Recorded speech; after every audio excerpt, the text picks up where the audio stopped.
ओम शांति। आज 18 जनवरी 2026 के रविवार के अव्यक्त बाप दादा के मीठी मीठी मधुबन मुरली के मधुर ईश्वरीय महावाक्य सुनते हैं। आज बाप दादा के अनमोल महावाक्य हैं पिताश्री जी के पुण्य स्मृति दिवस पर प्रातः क्लास में सुनाने के लिए। आप सबको बाप समान बनने की बहुत बहुत हार्दिक बधाई हो। मीठे मीठे प्यारे प्यारे बाप दादा ने कहा, मीठे बच्चे ज्ञान रत्नों से झोली भरकर दान भी करना है। जितना दूसरों को रास्ता बताएंगे उतना आशीर्वाद मिलेगी। मीठे बच्चे ज्ञान रत्नों से झोली भरकर दान भी करना है। जितना दूसरों को रास्ता बताएंगे उतना आशीर्वाद मिलेगी। ओम शांति। मीठे बच्चों को यह पक्का याद रखना है कि शिव बाबा हमको पढ़ाते हैं। शिव बाबा पतित पावन भी हैं, सदगति दाता भी है। सदगति माना स्वर्ग की राजाई देते हैं। बाबा कितना मीठा है, कितना प्यार से बच्चों को बैठ पढ़ाते हैं। बाप दादा के द्वारा हमको पढ़ाते हैं। बाबा कितना मीठा है, कितना प्यार करते हैं। कोई तकलीफ़ नहीं देते, सिर्फ कहते हैं कि मुझे याद करो और चक्कर को याद करो। बाप की याद में दिल एकदम ठर जानी चाहिए, अर्थात शीतल हो जानी चाहिए। एक बाप की ही याद सतानी चाहिए, क्योंकि बाप से वर्षा कितना भारी मिलता है। अपने को देखना चाहिए हमारा बाबा के साथ कितना लव है, कहाँ तक हमारे में देवी गुण धारण हुए हैं। क्योंकि तुम बच्चे अब कांटों से फूल बन रहे हो। जितना जितना योग में रहेंगे उतना कांटों से फूल सतो प्रधान बनते जाएंगे। फूल बन गए फिर यहाँ रह नहीं सकेंगे। फूलों का बगीचा है ही स्वर्ग। जो बहुत कांटों को फूल बनाते हैं उन्हें सच्चा खुशबूदार फूल कहेंगे। वह कभी किसी को कांटा नहीं लगाएंगे। क्रोध भी बड़ा कांटा है, बहुतों को दुख देते हैं। अभी तुम बच्चे कांटों की दुनिया से किनारे पर आ गए हो। तुम हो संगम पर। जैसे माली फूलों को अलग पोट में बर्तन में निकाल कर रखते हैं, वैसे ही तुम फूलों को भी अब संगमयुगी पोट में अलग रखा हुआ है। फिर तुम फूल स्वर्ग में चले जाएंगे। कलयुगी कांटे भस्म हो जाएंगे। मीठे बच्चे जानते हैं पारलौकिक बाप से हमको अविनाशी वर्षा मिलता है। जो सच्चे सच्चे बच्चे हैं, जिनका बाप दादा से पूरा लव है, उनको बड़ी खुशी रहेगी। हम विश्व का मालिक बनते हैं। हाँ, पुरुषार्थ से ही विश्व का मालिक बना जाता है, सिर्फ कहने से नहीं। जो अनन्य बच्चे हैं उन्हों को सदैव यह याद रहेगा कि हम अपने लिए फिर से वही सूर्यवंशी चंद्रवंशी राजधानी स्थापन कर रहे हैं। बाप कहते हैं, मीठे बच्चे, जितना तुम बहुतों का कल्याण करेंगे उतना तुमको ही उजरा मिलेगा, फ़ायदा मिलेगा। बहुतों को रास्ता बताएंगे तो बहुतों की आशीर्वाद मिलेगी। ज्ञान रत्नों से झोली भरकर फिर दान करना है। ज्ञान सागर तुमको रत्नों की थालियां भर भर कर देते हैं। उन रत्नों का जो दान करते हैं वही सबको प्यारे लगते हैं। बच्चों के अंदर में कितनी खुशी होनी चाहिए। सेंसिबल बच्चे जो होंगे वह तो कहेंगे हम बाबा से पूरा ही वर्षा लेंगे, एकदम चटक पड़ेंगे। बाबा से बहुत लव रहेगा, क्योंकि जानते हैं प्राण देने वाला बाप मिला है। नॉलेज का वरदान ऐसे देते हैं जिससे हम क्या से क्या बन जाते हैं। इन साल्वेंट से साल्वेंट बन जाते हैं। इतना भंडारा भरपूर कर देते हैं। जितना बाप को याद करेंगे उतना लव रहेगा। कशिश होगी। सुई साफ होती है तो चकमक यानी चुंबक की तरफ खिंच जाती है ना। बाप की याद से कट निकलती जाएगी। एक बाप के सिवाय और कोई याद ना आए। बाप समझाते हैं, मीठे बच्चे, अब गफलत मत करो। सवदर्शन चक्रधारी बनो, लाइट हाउस बनो। सवदर्शन चक्रधारी बनने की प्रैक्टिस अच्छी हो जाएगी तो फिर तुम जैसे ज्ञान का सागर हो जाएंगे। जैसे स्टूडेंट पढ़कर टीचर बन जाते हैं ना, तुम्हारा धंधा ही यह है, सबको सवदर्शन चक्रधारी बनाओ, तब ही चक्रवर्ती राजा रानी बनेंगे।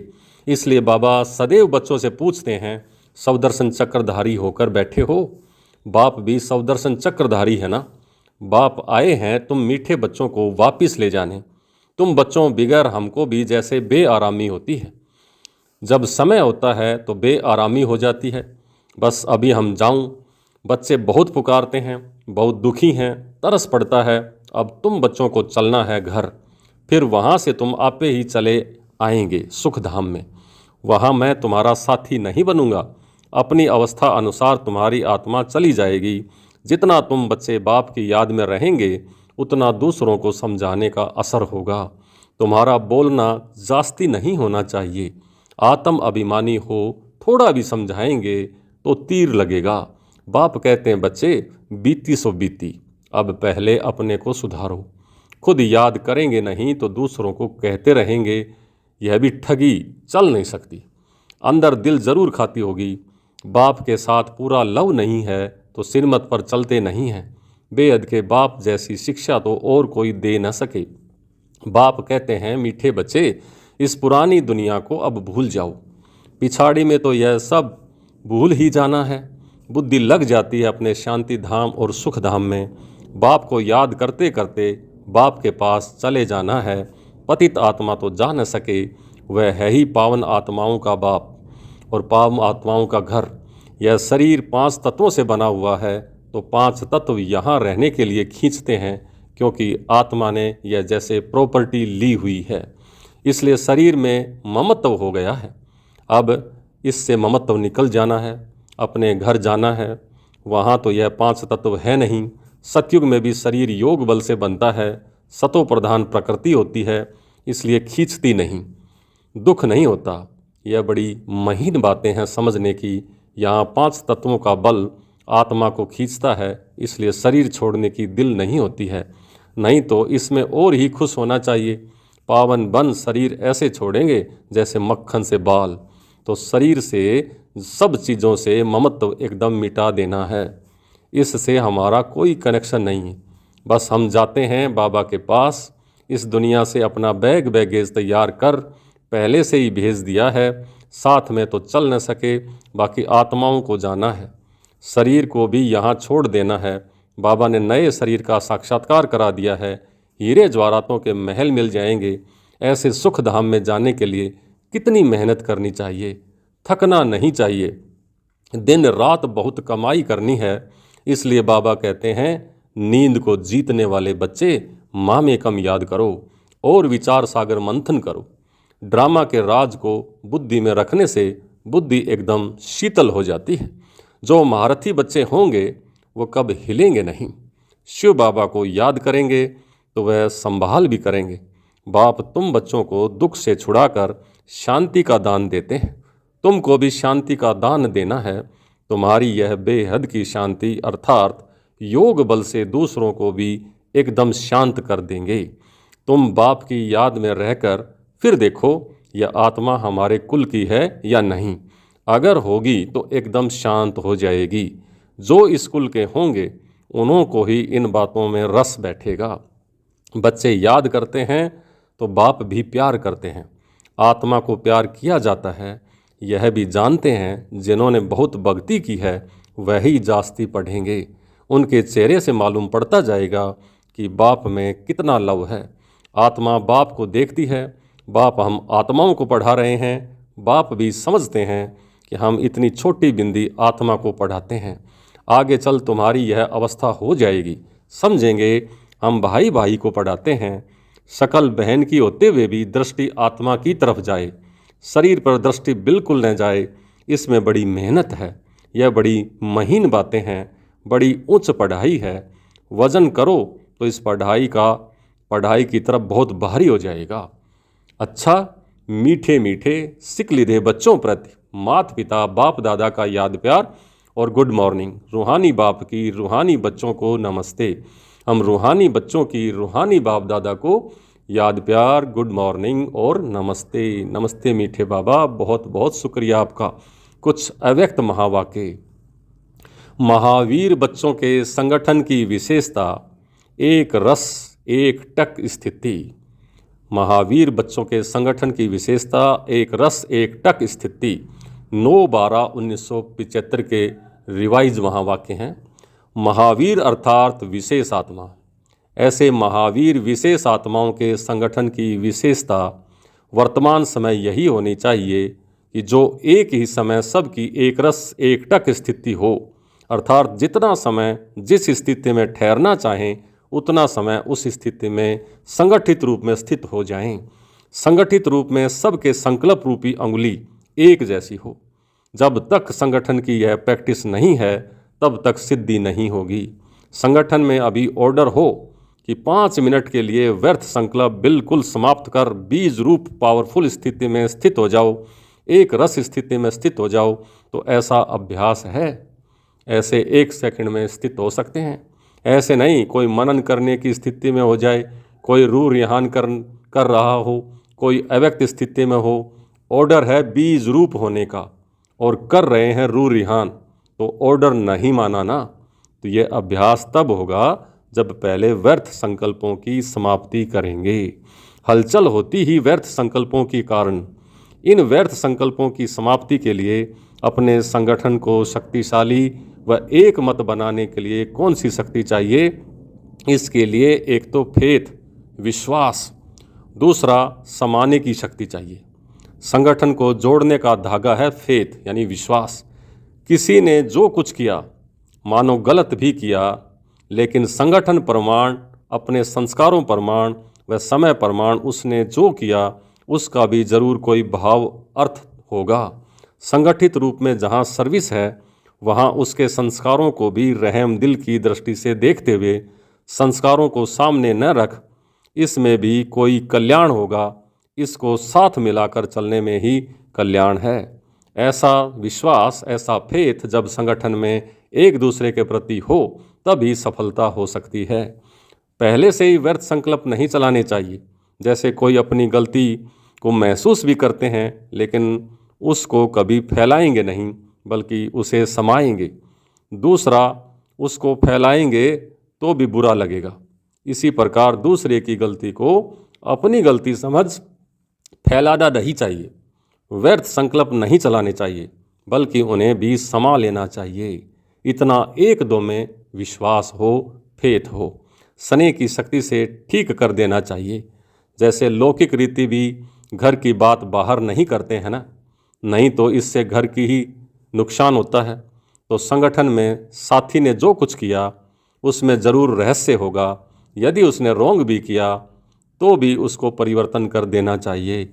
यह दोनों प्रकार के फेथ रख करके एक दूसरे के संपर्क में चलने से संगठन की सफलता हो सकती है। इसमें समाने की शक्ति ज़्यादा चाहिए। व्यर्थ संकल्पों को समाना है। बीते हुए संस्कारों को कभी भी वर्तमान समय से मिलान नहीं करो, टैली नहीं करो, अर्थात पास्ट को प्रेजेंट नहीं करो।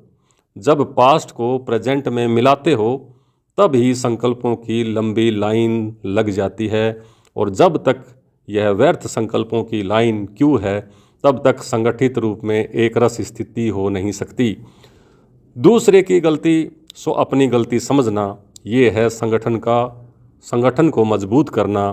यह तब होगा जब एक दूसरे में विश्वास होगा, फेथ होगा। परिवर्तन करने का फेथ या कल्याण करने का फेथ, इसमें समाने की शक्ति जरूर चाहिए। देखा और सुना उसको बिल्कुल समाकर वहीं आत्मिक दृष्टि और कल्याण की भावना रहे। जब अज्ञानियों के लिए कहते हो कि अपकारियों पर उपकार करना है तो संगठन में भी एक दूसरे के प्रति रहम की भावना रहे। अभी रहम की भावना कम रहती है क्योंकि आत्मिक स्थिति का अभ्यास कम है। ऐसा पावरफुल संगठन होने से ही सिद्धि होगी। अभी आप सिद्धि का आवाहन करते हो लेकिन फिर आपके आगे सिद्धि स्वयं झुकेगी। जैसे सतयुग में प्रकृति दासी बन जाती है, वैसे सिद्धि आपके सामने स्वयं झुकेगी। सिद्धि आप लोगों का आवाहन करेगी। जब श्रेष्ठ नॉलेज है, स्टेज भी पावरफुल है, तो सिद्धि क्या बड़ी बात है।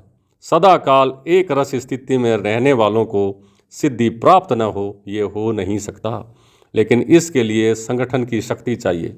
एक ने कुछ बोला, दूसरे ने स्वीकार किया। सामना करने की शक्ति ब्राह्मण परिवार के आगे यूज नहीं करनी है, वो माया के आगे यूज करनी है, परिवार के आगे नहीं। परिवार से तो सामना करने की शक्ति यूज करने से संगठन पावरफुल नहीं होता है। कोई भी बात नहीं जचती है तो एक दूसरे का सत्कार, आदर करना चाहिए। उस समय किसी के संकल्प का या बोल को कट नहीं करना चाहिए। इसलिए अब समाने की शक्ति को धारण करो। संगठित रूप में आप ब्राह्मण बच्चों की आपस में संपर्क की भाषा भी अव्यक्त भाव की होनी चाहिए। जैसे फरिश्ते अथवा आत्माएं आत्माओं से बोल रही हैं, किसी की सुनी हुई गलती को संकल्प में भी स्वीकार न करना और न कराना ही चाहिए।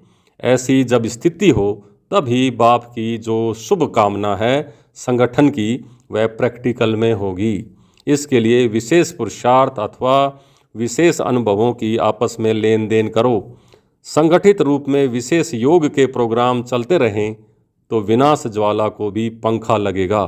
योग अग्नि से विनाश की अग्नि जलेगी। अच्छा, ओम शांति। आज का वरदान, व्यक्त में रहते अव्यक्त फरिश्ते रूप का साक्षात्कार कराने वाले सफ़ेद वस्त्रधारी और सफ़ेद लाइटधारी भव। व्यक्त में रहते अव्यक्त फरिश्ते रूप का साक्षात्कार कराने वाले सफ़ेद वस्त्रधारी और सफ़ेद लाइटधारी भव। जैसे अभी चारों ओर यह आवाज़ फैल रहा है कि यह सफ़ेद वस्त्रधारी कौन है और कहाँ से आए हैं, ऐसे अब चारों ओर फरिश्ते रूप का साक्षात्कार कराओ। इसको कहा जाता है डबल सेवा का रूप।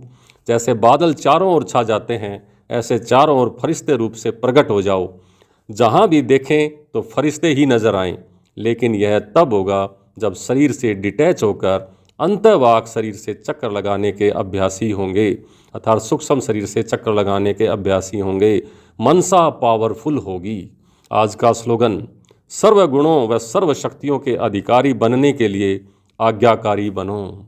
सर्व गुणों व सर्व शक्तियों के अधिकारी बनने के लिए आज्ञाकारी बनो। अव्यक्त इशारे, इस अव्यक्त मास में बंधन मुक्त रह जीवन मुक्त स्थिति का अनुभव करो। जैसे बाप सदा स्वतंत्र है, ऐसे बाप समान बनो। बाप दादा अब बच्चों को परतंत्र देख नहीं सकते। अगर स्वयं को स्वतंत्र नहीं कर सकते हो तो स्वयं ही अपनी कमजोरियों में गिरते रहते हो, तो विश्व परिवर्तक कैसे बनेंगे। अब इस स्मृति को बढ़ाओ कि मैं मास्टर सर्वशक्तिवान हूँ। इससे सहज सर्व पिंजड़ों से मुक्त उड़ता पंछी बन जाएंगे। अच्छा, ओम शांति।